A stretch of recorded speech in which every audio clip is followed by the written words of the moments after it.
All right, what is up, guys? My name is Nathan Sayer. I'm a professional backcountry filmmaker and photographer. From January all the way through March each year, I spend the time on the road shooting skiing and the outdoor sports professionally. In order to do that, I actually live entirely out of my car. Now, this can be incredibly challenging, so I've converted my car to meet my needs. Today I'm going to be covering what my needs were, how I met them, and this should help you guys out if you are interested in either converting your Crosstrek or just winter car camping in general. Let's get into it.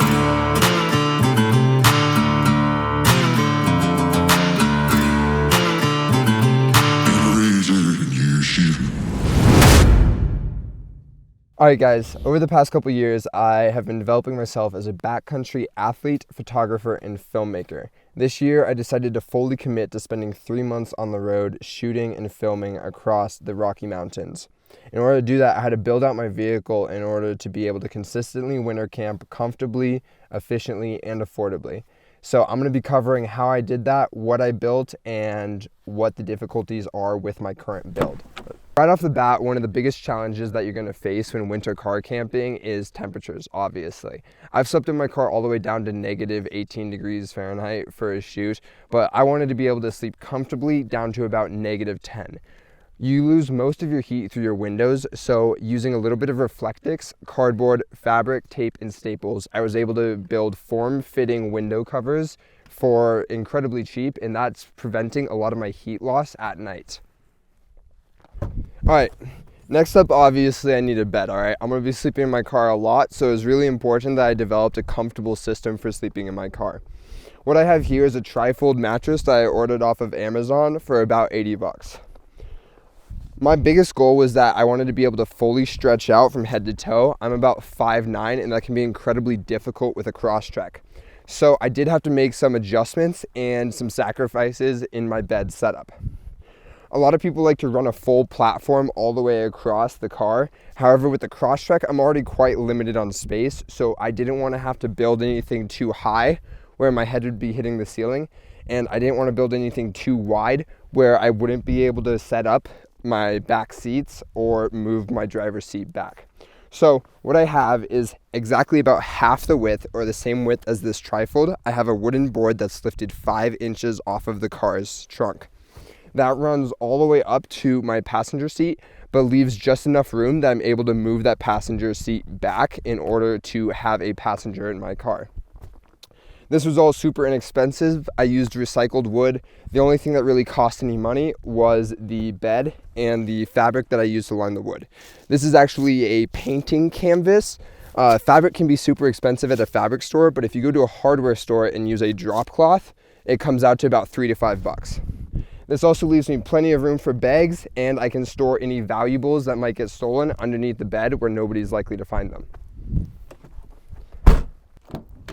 So car camping is all about efficient use of space. So I knew that when my bed was stretched across, I was going to have a lot of space in that footwell, and I wanted to have enough clothes to be able to travel comfortably for 2 weeks before I ran out of clean clothes. So what I did was, we have a sewn fabric bag that hangs underneath the platform and is sewn onto it. There's also a wooden support underneath that supports the bed, keeping your head nice and supported. And then inside of this bag, I can keep all of my clean clothes, and I have pouches that I sewed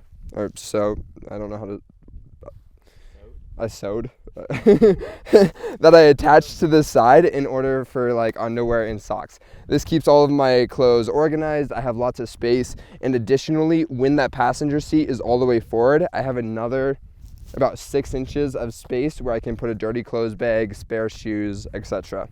So one of my biggest priorities was that I was also able to fit a passenger in my car. When we're going up to the ski resorts, we like to carpool in order to save parking. So I need to be able to push that passenger seat back while maintaining the bed.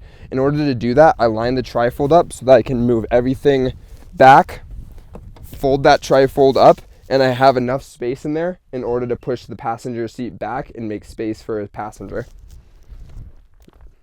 In order to car camp as efficiently as possible, you really need to utilize the time that your car is on. When your car is on, you're burning gas, but you're also able to charge, heat up your car, dry out clothes, etc. So All of that stuff has to happen in the limited time between when I'm driving to ski resorts, driving back, or heating up my car. In order to dry out boots and gear, I put it all up front where the vents are running. And so I tuck my boots in here, they dry out nice and quickly. I've got my gloves up on the dash, so those all dry out with the window vents. And then any wet clothes and stuff can get propped up right here in order to dry super quickly.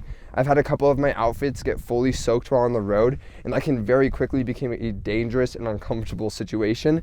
And so having a system where I can dry out clothes efficiently and quickly on the road in the time between drives is really, really important to me. In line with that idea of efficiently using the time that your car is on, charging camera gear is super important. At the beginning of the season, I made a list of everything that I had to charge while on the road, and it came out to be about 20 to 30 items. Now that can be super difficult when you're on the road and charging is super limited. So having an efficient charging setup is incredibly important. This is my go bag for going into libraries and working on camera work. However, underneath that is kind of my charging setup. This is an emergency kit with all of my car's necessities in case anything goes wrong. Next to it, I have an inverter that offers me 2 USB plugs and 2 AC outlets. Additionally, my car has a total of 4 other USB plugs across it. So in total, I should be able to charge about 8 items at a time. And with battery multi-chargers, that number goes up to 12 to 16. This allows me to use my time super efficiently, keep all my batteries charged, cameras, GoPros, everything charged at all times. Outside of that, I have a little bag here. That's just a bunch of cables. It gives me a lot of versatility in what's charging and allows me to store a bunch of loose items that you develop as you're on the road. So one of the biggest benefits of this setup and the way that I've built it out is that it's totally discreet. When you look at that vehicle, you can't tell it apart from any other parked car. All the windows on the back are blacked out because of that insulation. And so realistically, this is an incredibly discreet and low-key setup. However, there are some serious downsides to this setup that I want to talk about and different considerations that I would recommend that you think about if you're planning on doing winter car camping or building out a Crosstrek. All right, so let's talk about the downsides of this setup and where you can do better. Starting off, the biggest downside that I have with this setup is that I really don't have a kitchen. I'm very lucky that I travel with another photographer who does have a kitchen built into the back of his Outback, so we are able to cook and don't have to eat out nearly as often. However, if I was to put it in a kitchen, I would recommend installing a pull-out tray under that bed that would give you the ability to store a stove underneath and have a little tray to cook on out of the back of your car. Personally, it wasn't the hugest priority to me, and having another vehicle that had a kitchen in it already, I didn't really need to make that addition. The other big downside to this setup is that it really is just a one-person setup. As much as I'd like to travel with my partner or somebody else in the vehicle, a Crosstrek just isn't a huge vehicle for 2 people, and that's really unfortunate. When I'm sleeping in the car, I can't really have somebody sitting in the passenger seat, and there isn't enough space with the driver's seat to have 2 beds side by side at the moment. Additionally, if I put in a second bed, I would lose all the storage space that I currently use for avalanche equipment and ski gear. So there are some serious downsides in this setup, but for a single person who's trying to travel long-term discreetly, this is kind of the ideal setup. The entire bed can come out of this car in under 10 minutes, and a single person can do all the work to pack this, repack it, pull everything out, strip it in just a couple minutes, honestly. It's super simple. This is the setup that I developed that works for me. There's a lot of compromises for people who want more comfort, and there's a lot of compromises for people who want a more daily driver oriented build. However, as somebody who's spending a lot of time on the road, I wanted it to be efficient, cheap, and just work well for what I'm doing, and this is kind of the build that I've developed. If you guys have any questions about how I did this or how you could adapt your setup to work better for you, feel free to let me know in the comments, and I will be down there answering questions. Lastly, we do this stuff all the time. Me and my buddy, we travel full time. We shoot videos all winter, everything from backcountry skiing, snowmobiling, car camping, to filmmaking content. If you guys are interested in any of that, if you're interested in hitting the road, like, subscribe, comment your thoughts, and we will really appreciate that.